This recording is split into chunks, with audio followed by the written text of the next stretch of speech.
네, 저희 책 중급 실용영어 동사 잘 쓰기 계속 이어서 설명드리겠습니다. 오늘도 동사 4개를 설명을 해드릴 텐데요. 첫 번째 동사는 assume입니다. 자, 제가 강조한 부분을 한번 잠깐 읽어볼까요? 생각하다를 think만으로 표현할 수 있는 건 아니다. 그쵸? 근데 우리는 뭐뭐라고 생각합니다라고 하면 거의 기계적으로 I think 이렇게 시작을 해요. 뭔가를 추정하거나 추측한다는 의미라면 assume로 아주 적절하게 표현할 수 있습니다. 자, 일단 예문부터 한번 들어볼까요? I automatically assumed that you knew about the incident. 자, 이 세 번째 예문을 들었죠? I automatically assumed 자동적으로 뭐뭐라고 추정을 했다는 거죠. That you knew about the incident. 그 사건에 대해서 너도 알고 있으리라고 나는 assume 했다, 추정했다, 생각했다라는 뜻입니다. 자, 그래서 어떻게 생각하는 것이냐에 따라서 동사를 좀 다양하게 써볼 필요가 있는데 I think만 쓰지 마시고 추정이나 추측을 하는 경우, 그러니까 확실한 건 아니지만 그렇게 생각이 된다, 추정된다라고 할 때는 그런 생각하다라면 assume으로 한번 꼭 표현을 해보시기 바랍니다. 자, 그 다음에 단어들 쭉 넘어가서 24번 단어 blame을 볼 텐데요. 자, 제가 강조한 부분을 한번 읽어보겠습니다. 자, 비판하거나 꾸중한다는 의미로 쓰지 않도록 주의해야 된다 이렇게 되어 있죠. 이따가 좀 자세히 말씀을 드릴 거고요. 그 다음에 제가 강조하고 싶은 점은 문형을 좀 기억을 하자. blame을 어떻게 쓸 것인지 그 문형을 좀 기억하자는 겁니다. 자, 일단 예문을 한번 들어볼까요? He says that lack of supply is to blame for the surge in real estate price. 네, 이 예문이죠. 부동산 급등의 원인은 공급 부족 탓이라고 그는 말한다. blame을 누구를 탓하다라고 이렇게 기억을 하는데 반드시 사람만을 탓하는 것을 blame이라고 하는 건 아니에요. 그러니까 여기처럼 뭔가의 원인이 된다, 뭐뭐 책임이다라고 할 때 blame을 쓰는 거죠. 그래서 lack of supply가 is to blame for the surge in real estate price. 부동산 가격 급등에 책임이 있다 이렇게 얘기한 거죠. 자, 일단 be to blame이라는 be to blame for라는 이 문형을 조금 눈여겨 보시면서 설명을 조금 드릴 텐데, 자, 첫 번째 비판하거나 꾸중한다는 의미로 쓰지 않도록 주의해야 된다 이렇게 말씀드렸죠. criticize하고 의미가 다릅니다. criticize는 비판한다는 뜻이고 blame은 누구 탓이다라고 얘기하는 거예요. 그래서 내가 직장 상사한테 꾸중을 들었다면 그것은 my boss criticized me가 좀 가깝고요. blame이라고 my boss blamed me라고 하면 어떤 잘못된 일에 대해서 사장님이 콕 집어서 그것은 네 탓이야 이렇게 얘기했다는 뜻이죠. 그러니까 뭔가 잘못한 것을 꾸중하는 것과 그것은 내 탓이다라고 얘기하는 건 다르기 때문에 이렇게 그냥 단순히 꾸중을 하는 정도의 blame을 쓰지 않도록 좀 주의할 필요가 있습니다. 그것이 제가 강조하고 싶은 첫 번째고요. 그 다음에 두 번째로 강조하고 싶은 것은 문형인데, 자, blame 누구 for 무엇, 그 다음에 blame 무엇 on 누구 이렇게 쓰는 거죠. 그러니까 무엇에 대해서 누구를 탓하느냐라고 얘기할 때 누구가 먼저 오는지 무엇이 먼저 오는지에 따라서 전치사가 이렇게 바뀌는 거죠. 왜 for하고 on으로 바뀌는지는 조금만 생각해 보면 쉽게 이해할 수 있습니다. 나한테 탓을 하는 거기 때문에 누구가 이렇게 뒤쪽으로 올 때는 on me 이렇게 on 누구 이런 식으로 전치사 on이 와야겠죠. 그 다음에 아까 우리 예문에서 봤던 문형 be to blame이 있는데 비동사 다음에 to 부정사 blame을 쓰는 거죠. 그래서 이 to를 빼먹지 않도록 조심하시기 바랍니다.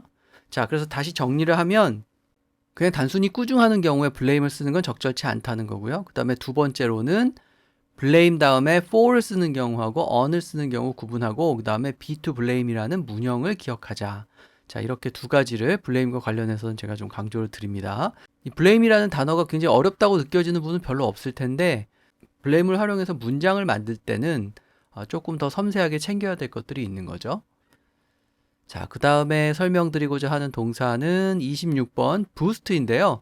우리가 뭔가를 부스트한다 이렇게 외래어로 쓰는데 그때 쓰임하고 거의 같고요. 여기 나와 있는 것처럼 improve를 대체할 수 있는 그런 동사라고 보시면 됩니다. 자, 그러면 예문 한번 들어볼까요? Getting admitted to medical school did a lot to boost his ego. 자존감은 뭐 자아라는 뜻으로 ego라고 얘기를 할 수 있기 때문에 ego를 부스트했다라고 말하면 그게 자존감을 높였다라는 뜻이죠. 그래서 여기처럼 자존감이라든지 혹은 뭐 사기를 높인다든지 모렐이죠. 이따가 설명드리겠습니다. 아니면은 기분을 좋게 만든다든지 그럴 때 전부 다 부스트로 표현을 할 수가 있어요. 자, 그래서 boost는 어떤 단어가 목적어로 오는지를 잘 기억해 두고 활용하는 게 핵심인데, 목적어들, 제가 여기 컬로케이션 리스트를 나열을 했죠. 일단 능력이나 자신감 같은 것을 부스트 한다고 얘기할 수 있습니다. 그래서 아까 말씀드렸던 morale도 여기 있고요. 그 다음에 boost performance라고 하면 성과를 더 내게 한다는 뜻이고, 그 다음에 profile이라고 하면은 우리가 이 단어를 그냥 프로필 이런 의미로만 기억을 하는데, 어떤 사람의 프로필도 물론 프로파일이라고 하지만 어떤 사람이 얼마나 주목을 받느냐, 그것도 프로파일로 표현을 할 수가 있어요. 그래서 부스트 프로파일이라고 하면은 더 주목을 받게 만든다라는 뜻입니다. 더 눈에 띄게 만든다는 뜻이에요. 그래서 눈에 띄는 모습을 이렇게 프로파일로 표현한다라는 점 기억하시고, 그 다음에 부스트가 뭔가를 높이는 거기 때문에 당연히 숫자로 표시되는 각종 지표 같은 거, 그런 것들은 다 부스트를 동사로 쓸 수가 있고요. 그 다음에 말씀드린 것처럼 어떤 능력이라든지 기분 같은 거, 그래서 mood 같은 경우 기분을 좋게 한다, immunity 면역력을 높인다, 이런 경우에 전부 다 동사 부스트를 활용할 수가 있습니다. 자, 동사 부스트의 목적으로 어떤 것들이 올 수 있는지 꼭 체크를 해두시기 바랍니다. 자, 그 다음에 오늘 설명드릴 마지막 네 번째 동사는 build인데요. 너무 쉬운 동사인데 추상적인 것도 build 한다고 말할 수 있어요. 그래서 커리어라든지 인간관계라든지 신뢰 같은 것을 쌓는 것도, 그러니까 우리말 쌓다처럼 뭔가 눈에 보이지 않는 것을 쌓는 것도 모두 build라고 얘기할 수 있습니다. 자, 예문 한번 들어볼까요? What I am doing now is financially rewarding and will help me a lot in building my career. 네, 지금 하는 일이 금전적으로도 도움이 되고 커리어를 쌓는 데에도 도움을 준다. 커리어를 쌓다라고 할 때 build를 떠올리시면 돼요. 건물을 짓듯이 커리어도 쌓는 거죠. 그 다음에 금전적으로 도움이 된다는 말은 financially rewarding, 이렇게 rewarding이라는 단어를 떠올리시면 됩니다. rewarding은 이제 보람이라는 말을 영어로 표현할 때 아주 유용한 그런 단어죠. 자, 그래서 역시 콜로케이션이 중요하겠죠. 빌드의 목적으로 올 수 있는 단어들을 기억하는 게 중요한데, 자, 어떤 것들이 올 수 있는지 잠깐 보겠습니다.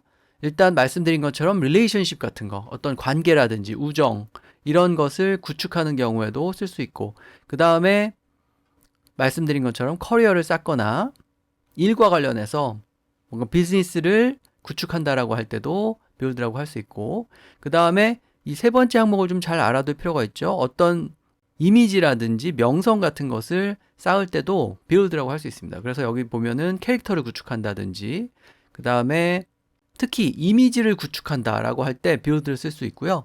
정체성을 수립하다라고 할 때도 build an identity 이렇게 얘기할 수 있습니다. 그 다음에 마지막으로 언어 생각 이렇게 되어 있는데, 컨센서스는 의견 일치를 얘기하죠. 그래서 build a consensus라고 하면은 컨센서스를 쌓다, 의견 일치를 보다라는 뜻이고, 우리가 단어를 많이 외울 때 보캐뷸러리를 외운다 이렇게 얘기하는데, 보캐뷸러리는 이렇게 구축하는 것이기도 하기 때문에 build vocabulary라고 이렇게 얘기할 수도 있습니다. 자, 그래서 건물 말고 눈에 보이지 않는 것을 쌓는다고 할 때 쓰는 build의 쓰임을 잘 기억을 하시기 바랍니다. 자, 그래서 오늘은 assume, blame, boost, build 이렇게 4개의 동사에 대해서 추가로 설명을 드렸고요. 다음 시간에 또 이어서 계속 설명을 드리도록 하겠습니다.